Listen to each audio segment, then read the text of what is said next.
Thank you, Brad. And good evening, everyone. My name is Mario Parker Milligan. I'm the constituency organizing coordinator for the party. I work with our caucuses and do outreach with external partners. So this next section, we're going to talk about how we diversify, how we can and why we should be diversifying our candidate pools.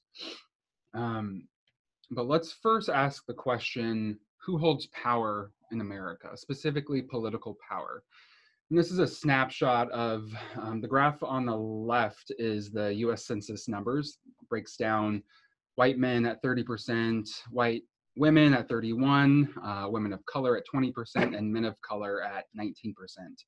And the graph on the right shows all of our elected officials. This is local, county, statewide, and federal. So it takes a pretty big snapshot of where we're at.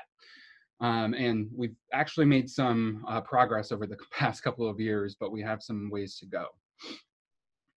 So looking at some of that progress, across all offices since 2015, we've seen an increase of women of color, white women, women in general, and men of color running for offices, which is great. And for each of these columns, you see a breakdown of the rate of change between 2015 and 2017, and then 2017 and 2019, given that we did have a pretty big election in the middle of those years to show that candidate shifts have changed pretty exponentially for a few of these groups in particular. But what does this tell us? It tells us that the playing field is shifting, changing demographics of our candidates between 2012 and 2018. Out of this, white men are the only demographic group that is decreasing in all office levels. What does this tell us more? So in 2018, percentage of candidates that ran versus percentage of winners. If they are on the ballot, men of color and women of any race will win as often as white men. And that's a pretty good statistic to know when we're talking with candidates who, frankly, have, maybe they've been asked a few times and they have never said yes. And you have a fact that can alleviate some of their concerns to running, that they may not have a shot, but you can give them some assurances that they have just as much a chance as a white man to win an office, and that's pretty awesome.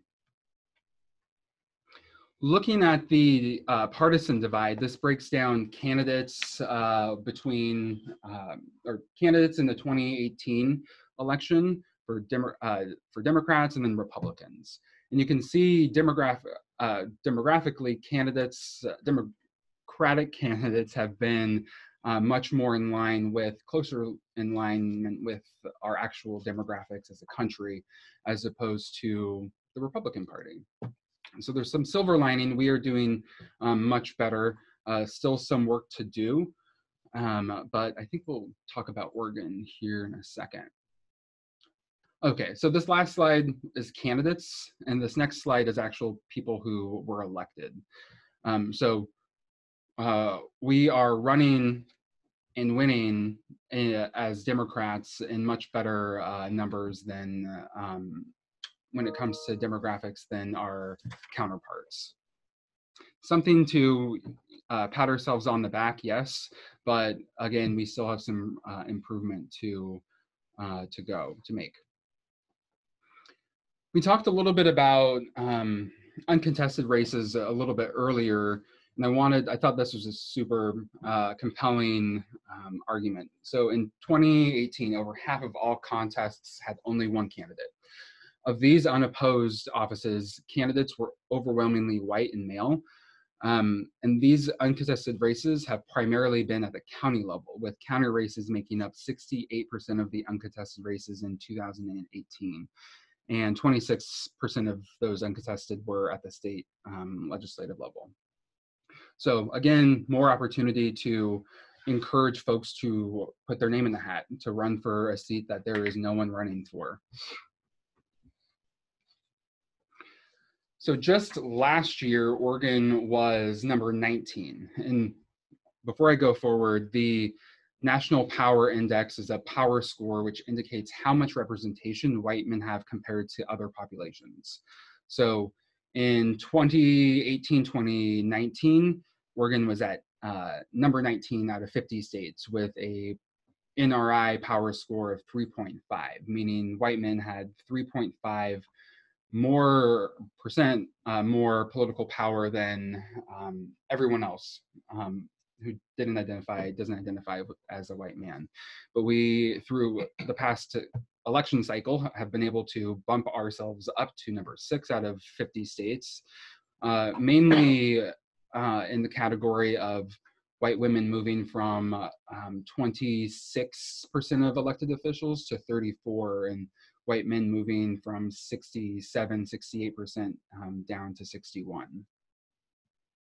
And this is due to a lot of the work that folks like you and a lot of organizations are doing to reach out and talk to folks and give them an opportunity and do important work to develop folks into good candidates. So why are things like this, or why haven't candidates of color or women in particular not ran for office in the past? Traditionally speaking, it's been a combination or one of these 6 things. Economics.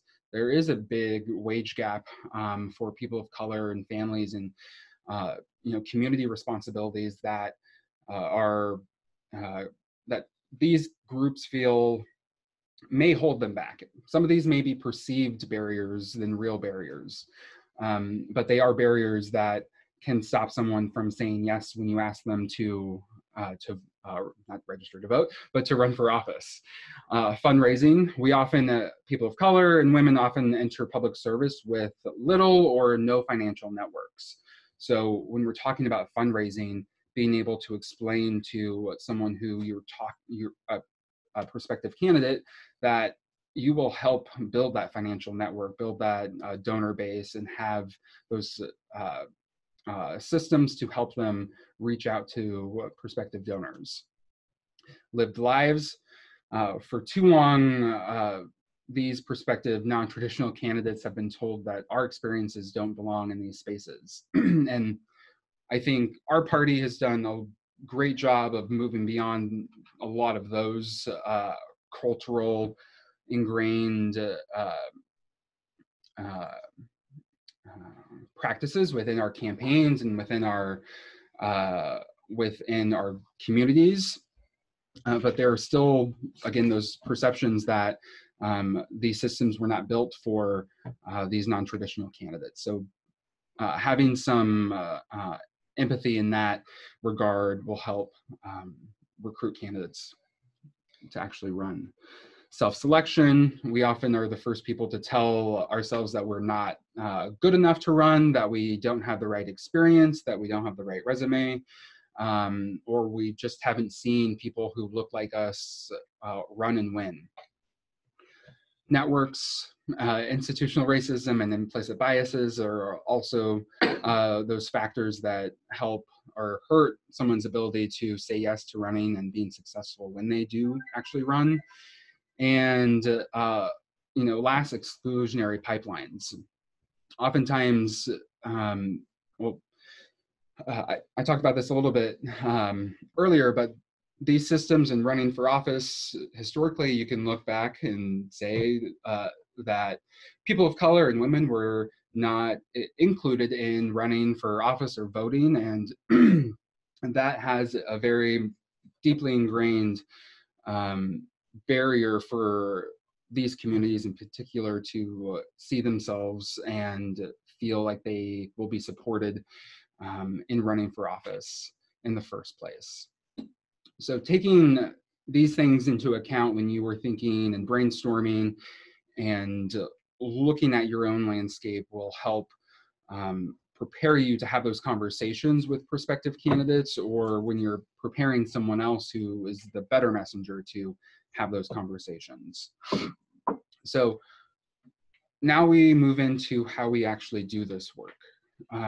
I first want to say that you may not be the right person to ask a lot of these people to run for office, or you may not know the group of people who will help you find those people. Knowing that first will help understand that you don't have to take on all the responsibility yourself. There are organizations, and I first want to say, I think this is probably the first time that the DPOs had 17 different caucuses.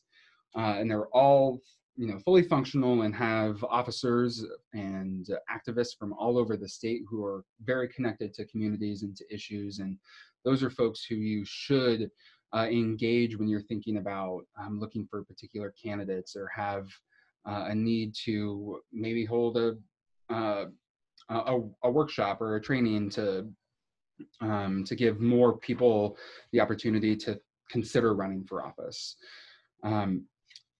I encourage folks to go to the newly revamped, launched DPO website, and dpo.org/caucuses, where you can contact all of the caucus officers. I can also make sure Ron shares out the caucus officer distribution list, so you can send one message to all of the caucus officers at once. Yes. But these are folks who are very much wanting to ensure that there are opportunities for folks in their communities, be it an issue or identity-based community, to be able to run, locally or statewide. But I think you are the folks who are going to help get them plugged into that work and actually running. But we also have a lot of organizations across the state who do specific leadership and candidate development work, and they're listed here. There's Emerge, who works specifically with women all over the state. There's Color Pack, also called Future Labs, who works with candidates of color, and some regional-based organizations like APP, who works with Latino candidates in the Salem and Woodburn area, East County Rising and East Multnomah County, Washington County Ignite, which is a newer organization, Run for Something, which works with young people to run for office, and Can You Not, which is a PAC that works to discourage white men from running for office. So if you are looking for a particular organization or spokesperson or messenger to help you with your candidate recruitment and candidate development work, these are some of the first stop organizations I encourage you to reach out to, in addition to all of the DPO caucuses. And with that, I think I am done. Are there any questions?